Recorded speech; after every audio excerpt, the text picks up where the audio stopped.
Muy buenos días a todas y a todos. El día de hoy vamos a hacer referencia a una conferencia que tiene casi 90 años en nuestro país. Fue una conferencia que dictó la doctora Esther Chapa en la primera Conferencia Nacional de Mujeres. Pero antes de hablar de ella, quisiera enfatizar o contextualizar que cuando Matilde Montoya se graduó como la primera mujer mexicana, ya hablamos de ella en otra oportunidad aquí en Mujeres en la Historia, pues permitió que se abrieran más espacios para que hubiera una segunda generación de mujeres médicas y de ahí Esther Chapa Tijerina, originaria de Tampico.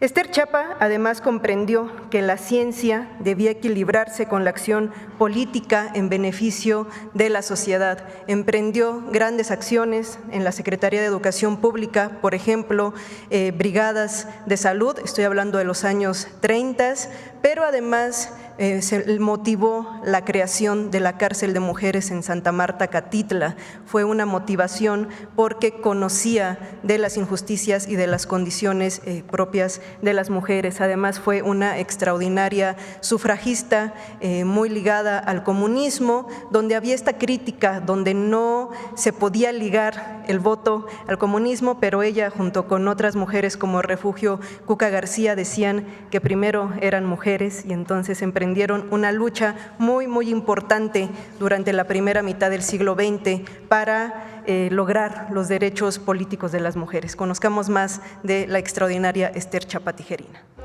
Esther Chapa Tijerina, originaria de Tampico, fue la primera mujer médica mexicana en obtener una cátedra en microbiología, un área hasta entonces dominada por los hombres. Fue además una incansable defensora de los derechos de las mujeres, activista social y militante del Partido Comunista Mexicano.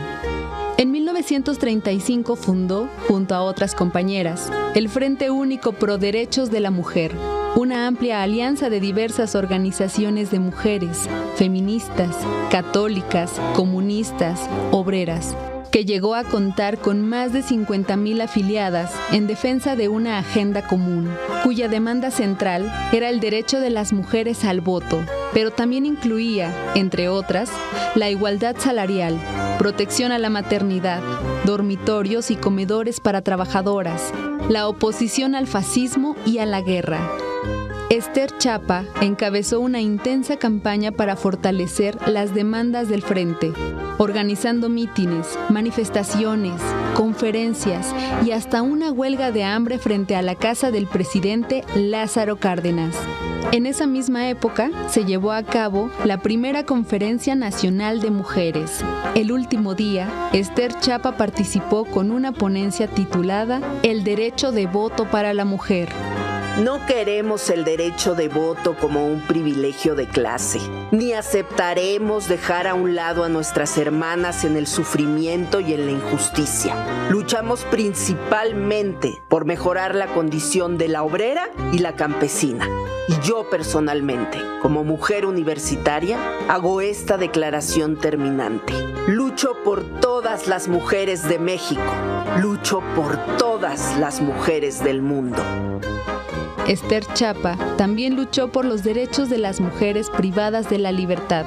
Como jefa del Departamento de Prevención Social en la Penitenciaría del Distrito Federal, impulsó la creación de una cárcel especial para mujeres en Santa Marta, Acatitla. Con la llegada del exilio español y bajo la petición del presidente Lázaro Cárdenas, Esther Chapa encabezó la ayuda a los menores, más tarde conocidos como niños de Morelia, que llegaron sin sus padres a México como consecuencia de la Guerra Civil en España.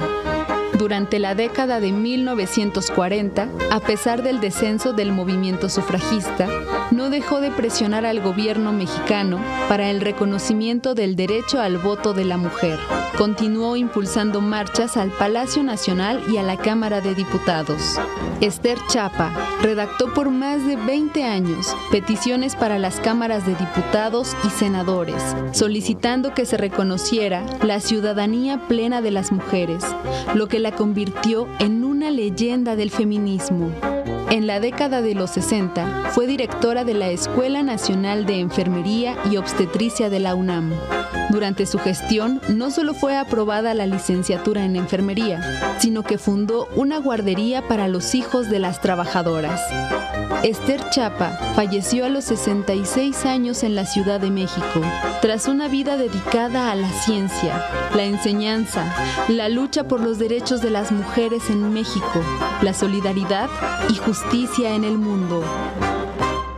Para cerrar, quisiera recuperar este fragmento del discurso de la conferencia que dio en aquel 1936. Muchas veces se les acusaba a las mujeres sufragistas, tanto a las del mundo como a las mexicanas, de ser una lucha privilegiada, de ser una lucha desde las universidades, y es por ello que este fragmento es muy importante.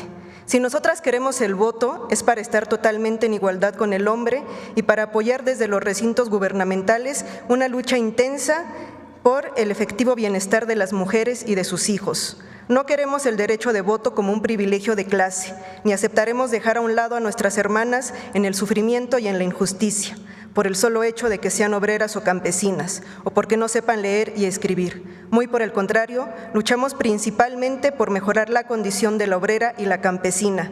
Y yo, personalmente, como mujer universitaria, hago esta declaración terminantemente.